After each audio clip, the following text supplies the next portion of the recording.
Bismillahirrahmanirrahim. Dikutip dalam kitab Safinatun Najah karya Imam Nawawi Al-Bantani. Rukun yaitu ma wajaba wan qata'a minha. Artinya perkara wajib yang menerima putus-putus atau tidak harus selalu dilakukan secara terus-menerus. Sedangkan iman dalam bahasa Arab artinya percaya. Sedangkan menurut istilah adalah membenarkan dengan hati, diucapkan dengan lisan, dan diamalkan dengan perbuatan. Jadi, iman kepada Allah adalah membenarkan dengan hati bahwa Allah itu benar-benar ada dengan segala sifat keagungan dan kesempurnaannya. Kemudian, pengakuan itu diikrarkan dengan lisan, serta dibuktikan dengan amal perbuatan secara nyata. Lalu, apa sajakah poin-poin dalam rukun iman itu?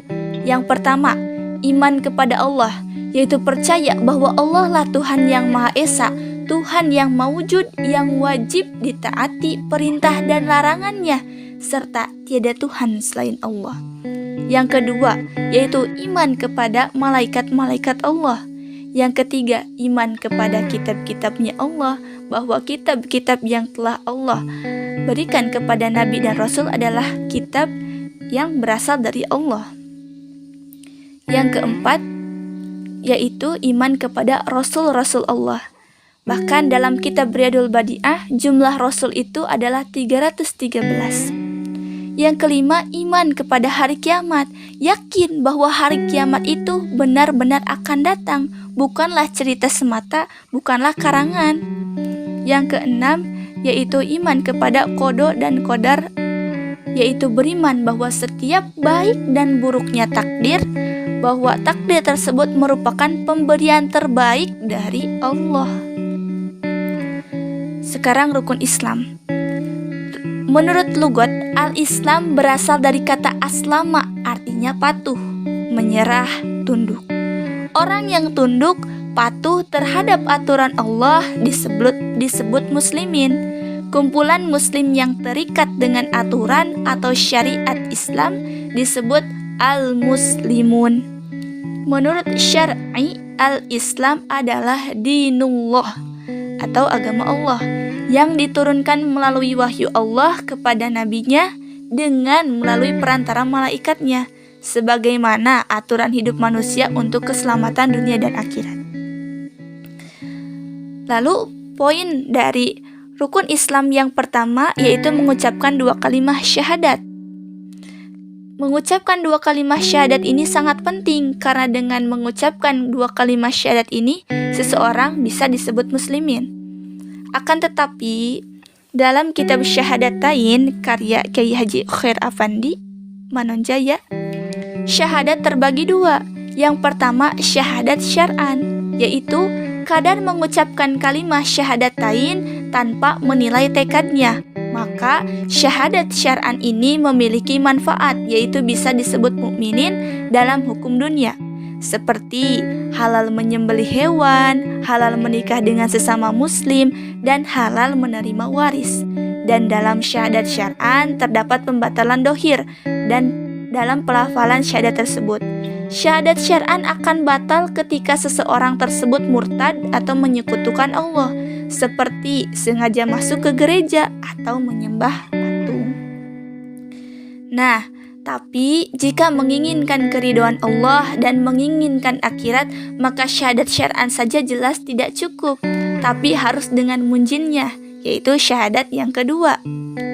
Jenis syahadat yang kedua yaitu syahadat munjin, yaitu kadar mengucapkan kalimat syahadatain disertai patekadan, yaitu tekad tasdik, disertai pengakuan dan penerimaan bahwa Allah adalah Tuhanku dan Nabi Muhammad adalah nabiku. Dan tekad ma'rifat syaratnya 1. Patekadan yakin tanpa ada keraguan. Yang kedua, patekadan tidak akan pernah berubah sampai mati. Artinya syahadat ini dibawa sampai mati. Yang ketiga, hal yang ditekadkan harus sesuai dengan bukti yang nyata. Yang keempat, ada baiknya mengetahui dalil. Lalu, rukun Islam yang kedua yaitu melaksanakan sholat.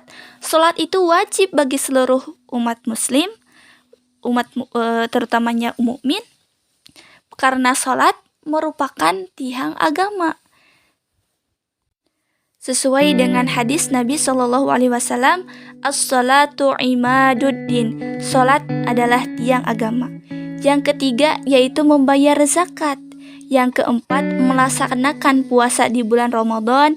Yang kelima melaksanakan ibadah haji bagi yang mampu di jalannya. Jadi iman itu akan terwujud apabila dilaksanakan rukun Islam. Iman tanpa Islam tidak berarti apa-apa. Surga hanya diberikan Allah kepada orang-orang yang beriman dan beramal solih. Amal solih adalah pelaksanaan syariat Islam yang terstruktur dalam arkanul Islam. Hubungan rukun Islam dan rukun iman serta ihsan oleh Abul A'la Maududi bagaikan sebatang pohon. Iman sebagai akar, Islam sebagai batang, dahan, ranting, dan daun-daunnya. Yang pertama, iman laksana akar.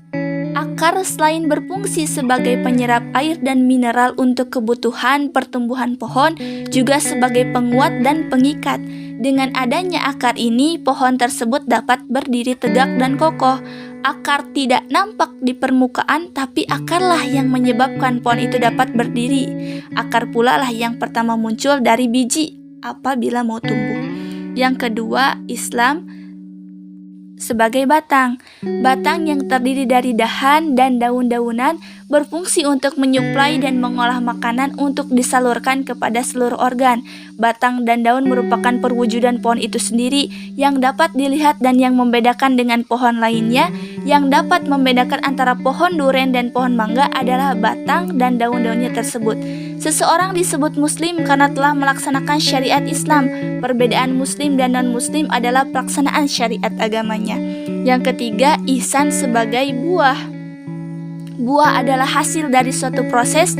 Buah akan dihasilkan suatu pohon yang tumbuh dengan sempurna dan cukup usia. Buah tidak akan jadi apabila pohon tersebut belum tumbuh sempurna dan cukup waktunya. Kuatnya akar akan mempengaruhi kuatnya batang.